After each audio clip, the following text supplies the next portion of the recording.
Welcome. I'm Ravi Patil. In this brief segment, we will explore the immense power of small things. It's not always the gigantic and costly, but rather the unexpectedly small and inexpensive things that can ultimately save the day. The global economy, along with our way of working and living, has been profoundly disrupted by a particle that is so small it can only be seen with an electron microscope. Measuring just 1/8 of a micron in diameter, you could fit 8,000 copies in 1 millimeter. Yes, it's the coronavirus, and it sits somewhere between chemistry and biology, the non-living and the living. It's basically a fragment of genetic material that cannot generate or store energy, or even replicate on its own. But once it invades a host cell, however, it springs into action, replicating and mutating with reckless abandon, with no concern for the damage left in its wake. We've all been impacted one way or another. This is an example of something small and complex that has caused a huge negative impact. Complex problems often require complex solutions. But it turns out that is not always the case, and sometimes small, simple solutions can have a big impact. I'm going to share 3 remarkably true stories that prove this point, and hopefully inspire you to think differently and consider the small and simple in your own lives. Our first story takes us to the bone-chilling winter of 1950. It's the Korean War, and 30,000 U.S. Marines and allies find themselves heavily outnumbered and trapped high in the mountains of North Korea. It was so cold, in fact, that fuel pipes inside their armored tanks were cracking open. The troops were freezing, hungry, and to make matters worse, running low on ammo. So a call was placed over the radio for thousands of 60mm rounds. The code name for this ammunition was Tootsie Roll. At that moment, the radio operator didn't have the code sheet that explained what a Tootsie Roll was, but being a good soldier, he passed along the order. Sometime later, airplanes arrived and parachute drops came from the sky.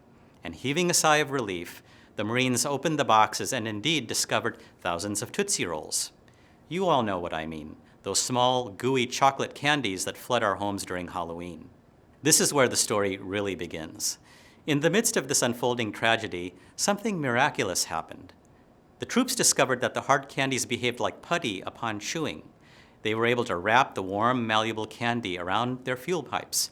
It solidified instantly in the cold, forming an airtight seal. Tootsie Rolls effectively became the modern-day equivalent of duct tape.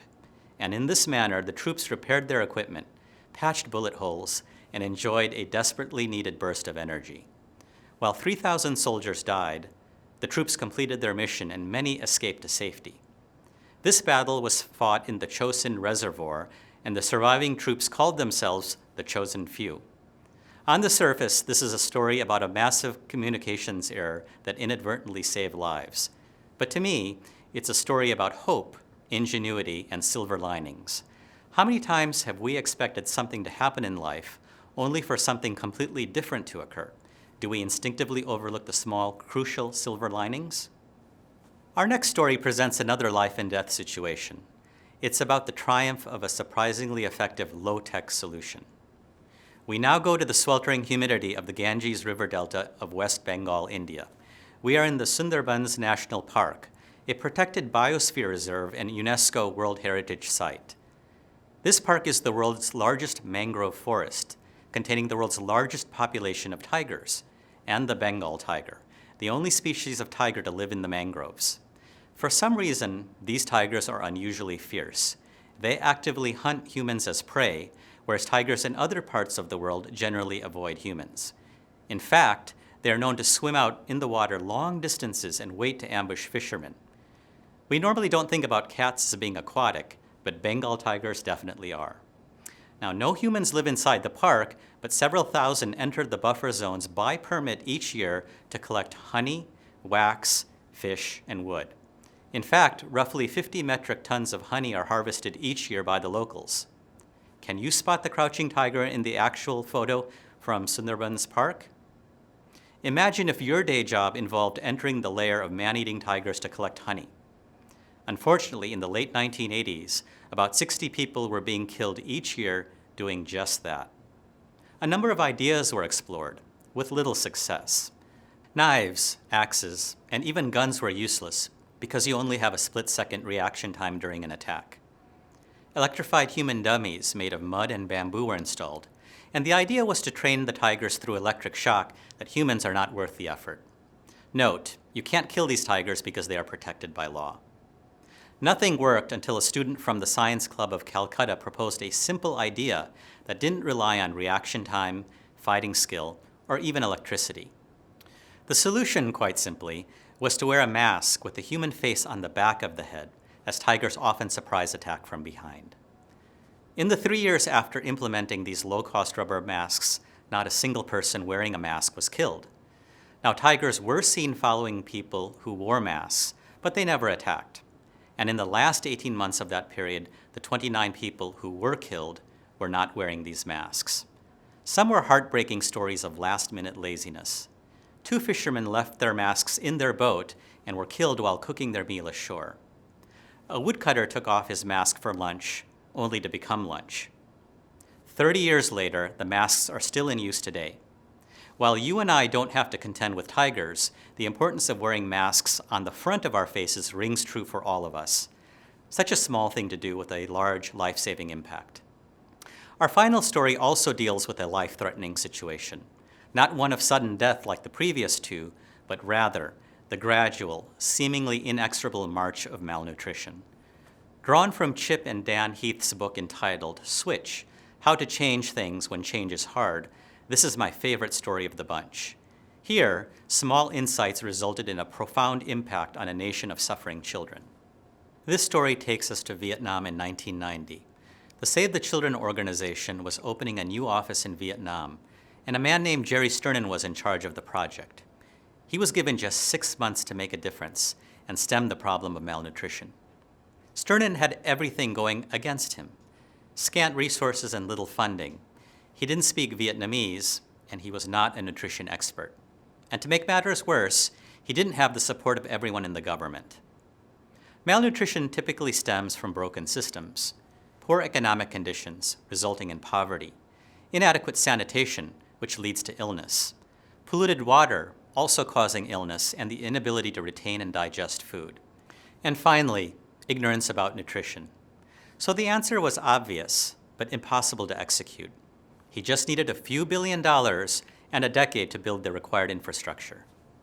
Of course, Sternin had neither the time nor the money, and his 6-month clock was ticking.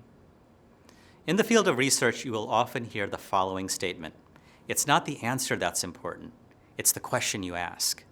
So with his back against the wall, Sternin asked a simple question that led to the unraveling of the seemingly intractable problem. He asked, are there any poor children who are bigger and healthier than the average child? Sternin visited rural villages and recruited mothers to weigh every child in their village. They came together to review all the data, and they filtered out the anomalies, such as poor families who had influential relatives who could send food. What he found was that there were genuine and significant examples of poor families with nourished children. The next step was determining why this was happening. Notice here that Sternin was not focused on malnutrition. Instead, he was looking for the bright spots, the healthy poor kids.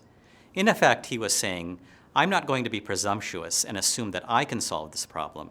I just need to find someone else who already has and see if I can replicate that success. Sternin established a baseline of norms that were being practiced. Most children ate twice a day with their families, with rice as the primary ingredient. Children also ate from a communal bowl, but were not fed when they were sick, as was common practice. In contrast, the poor families with the healthy children broke away from these cultural norms. First, these children were eating 4 times a day, the same total amount of food as the children with 2 meals, just spread out more throughout the day. Malnourished children cannot absorb all the food from larger meals, so this was a key factor. The healthier children were also hand-fed by their mothers, instead of feeding themselves. These mothers were also feeding their kids even when they were sick, another source of calories. Perhaps the most interesting deviation from the norm lied in what the children were eating. Rice fields are essentially submerged in water, so crabs and shrimp are freely available. These were typically only eaten by adults, but the bright spot mothers were mixing them into their meals. These mothers were also tossing in sweet potato greens, which were regarded as low-class food. So as you can see, The children in such households were fundamentally eating more at the right time with more protein and vitamins. And unbelievably, it didn't cost any more to raise children this way. When it came time to replicate this success, Sternin remained true to his approach of engaging local communities. He didn't simply broadcast his findings expecting it to be followed. Instead, he gathered groups of families, armed with seafood and potato greens, and had them cook and feed their children together. Mothers were also trained to wash their hands with soap for at least 20 seconds before cooking. The results were astounding. 6 months after Sternin's arrival to a particular village, 65% of the kids were better nourished. Subsequent research indicated that even children who hadn't been born when Sternin left were as healthy as the kids directly touched by his programs. His work alone reached 2.2 million people in 265 villages and has become an important case study in design thinking. A truly wonderful story of a simple solution to a complex problem. In this segment, you've observed the immense power of small things. 3 memorable stories with life-saving solutions, all addressed by people who simply had the courage to consider the simple and the willingness to make the best of existing resources. The good news is that we are all empowered with these abilities, and I remain hopeful that humanity will pull through such challenges, wiser and more compassionate, more aware of our interconnectedness and the consequences of our actions on each other and the planet. Be safe, be well, while I enjoy a little treat. Thank you.